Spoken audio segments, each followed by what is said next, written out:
Well, I can't believe it. Channel 12 actually went to the Pine Barrens and actually spent a lot of time there. 2 minutes and 48 seconds on this story. And this is about a controlled burn. We're doing more controlled burns in the Pine Barrens now. And this is a very big step in the right direction. I'm going to play this video. And we're going to see, because they actually went into the Pine Barrens. I can't believe it. National Labs are having a prescribed burn. News 12's Krista McNally is in Ridge with the latest. Krista. Well, she's not in the Pine Barrens. She's in the neighborhood by it.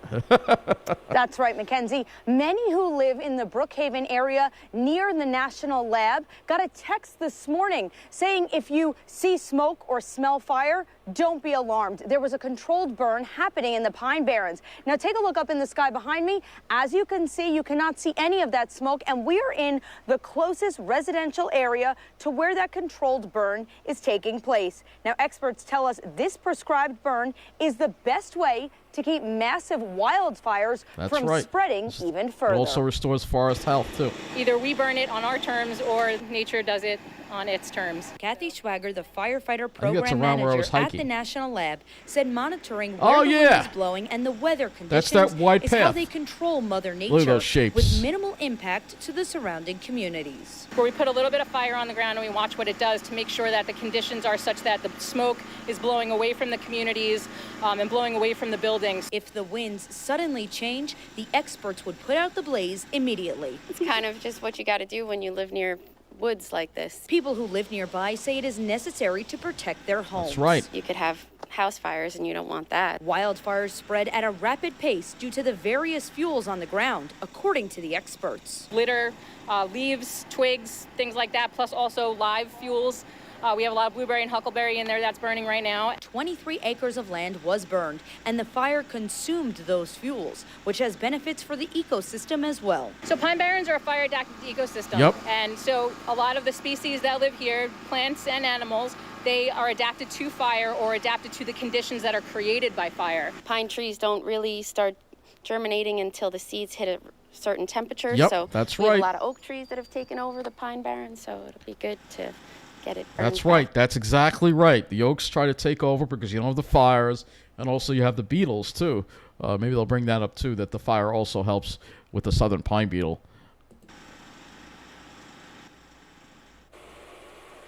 Experts say ideally they would burn about 10,000 acres a year in the Pine Barrens. However, the resources are not available to do that just yet. Yeah, they need to be, and that's up to the governor. She should be doing that. This year, they have burned 350 acres so far. Mackenzie? And Krista, the wildfire back in 2012 that happened in that area, did it spread quicker because of the ground fuels that you mentioned? It actually did. That spread very quickly, covering 1,000 acres. If you remember, people were evacuated, the L.I.E. was closed, and homes even burned down. And that's why they are working up to burn these fuels as quickly as possible. Back to you in the studio. So, yeah, great story there from Channel 12. They actually went, well, she's not standing in the Pine Barrens. She should be standing in the Pine Barrens. She's afraid to go in there. We know why you're afraid. Come on.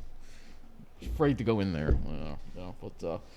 Yeah, instead they're doing it from a neighborhood. But hey, at least they're covering it, and they definitely get, at least they're covering it, and they definitely get some respect from me. Let's go to the map. I'll show you where this is. And this is right over here in this area right here. So this area right here is where they were doing the controlled burn, right in this area here. Now, we did a hike on the northern fringe of that area, you remember. So they were along this big fire break trail, the one that I couldn't walk south of, all right, because it's really lab property. But hey, I'm glad they were doing this controlled burn because it's really good for the health of the Pine Barrens, and and I'm glad we're finally starting to get it with the need for fire in our Pine Barrens. It's very important. But we're still waiting on something else from Governor Hochul that I want to talk about that she still hasn't signed yet. The state really needs to get moving on it. We're going to talk about that, too, because we're going to just cover some Pine Barrens news now, of course, this one Channel 12 didn't cover. It has to do with Edgewood Preserve. Now, there was a bill. They tried to do this before, all right? They want to add the lands from Pilgrim. That's these lands here, all right? And it would have been this area. Remember this area that they destroyed over here, built the solar panels. This could have been protected too, but they want to basically protect the undeveloped areas of Pilgrim and add them to the Edgewood Preserve. So there is, we're going to check this out right now. Okay, so this is Pine Barrens Society. They talked about, when was the last time you were at Deer Park? Go to the Edgewood Oak Brush Plains Preserve. So apparently there is a bill that's going to preserve 115 acres. So we're waiting for the governor to sign that bill. So if we look at search Google for, you will see this is the bill right here. So it requires the transfer of certain lands to the Oak Brush Plain Preserve by December 1st, 2021. So this is an old bill. They're trying to, Cuomo, a lot of the governors will somehow not allow this to go through. And they keep talking about the environment. So now, well, it's saying we're waiting for it to be delivered to the governor. So let's see, view actions. All right, let's see. It says it was returned to Senate, so I don't know. Passed Assembly, but returned to Senate. Ordered to third reading rules, Cal 529. So that's what it said here. So when did the Pine Barrens Society post that? June 21st. So it says it was passed by both the Senate and the legislation passed our state assembly and Senate with unanimous support, and this is now on the desk of Governor Kathy Hochul. So why hasn't she signed this yet? What is going on here with this? That is the question. So we were kind of waiting. I'll see Senate version of this bill. So let's see. Maybe it's the Senate version. Let's see. Maybe this is the most view actions. Let's see what we got here.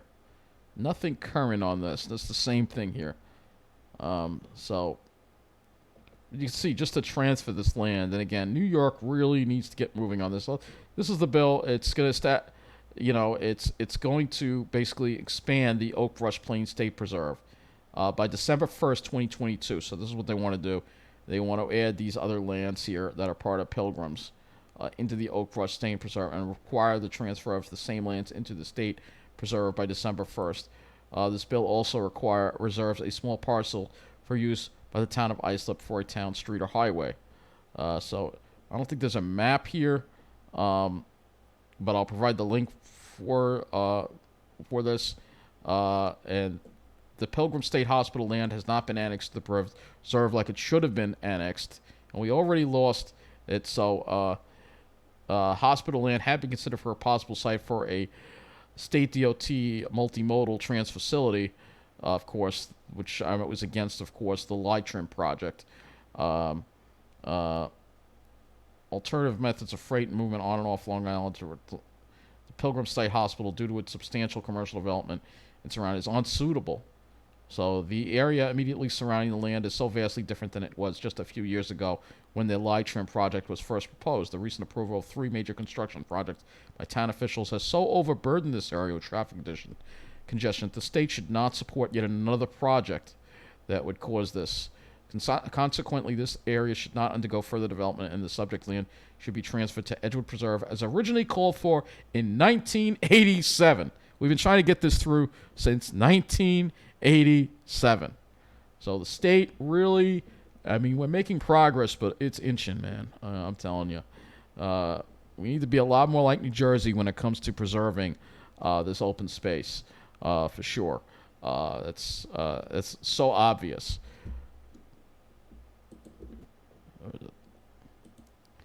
And the last thing we're going to talk about here is the behemoth warehouse proposed for Middle Road.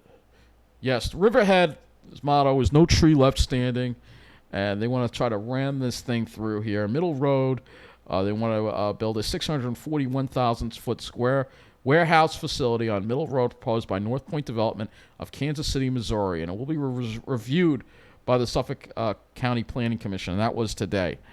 So Riverhead Logistics Center is a 520-foot by 1,232-foot, 50-foot tall warehouse building proposed for 39.7 acres of vacant industrially zoned land on Middle Road opposite Twomey Avenue. This is where it's going to be. So they kind of show you right here where it's going to be. And yeah, see that green there? Those are pine trees. Guess what's going to happen to those pine trees? They're going to be destroyed, just like the pine trees were for the Super Walmart and everything else in Riverhead. I mean, when does it ever end? So if we go over here and we look here in the Riverhead, you will see that this is the area that they want to build this in. So it's right off the L.I.E. I mean, they just want to have no open space left in this corridor. This 58 corridor is literally filled up. I mean, seriously, leave some open space here. It's ridiculous. This is a nice little piney meadow area here. I mean, just leave it alone, man. It's enough already. I mean, this is part of the reason why I'm rooting for that stock market to crash, because a recession will stop these developers. They won't have money to build this stuff anymore. And the earth can breathe, take a sigh of relief, because humanity won't have the money to pillage it like it has been for the past who knows how many years. But there you go. That's been some of the news going on here on Long Island with the environment. I figured I'd talk about it. And again, I'm glad that Channel 12 actually covered this in the Pine Barrens. That's good. Because fire is a good thing in the Pine Barrens, but it needs to be controlled. That's the key. Because when we don't have controlled fire, you know what happens. It's best to do these controlled burns.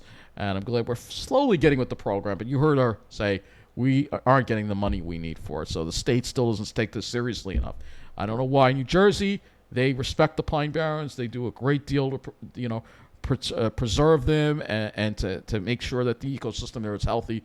Well, New York just views it as a second and afterthought, and it's still like that. But at least we're taking a step in the right direction, however slow it may be. So thank you for watching. Have a good night.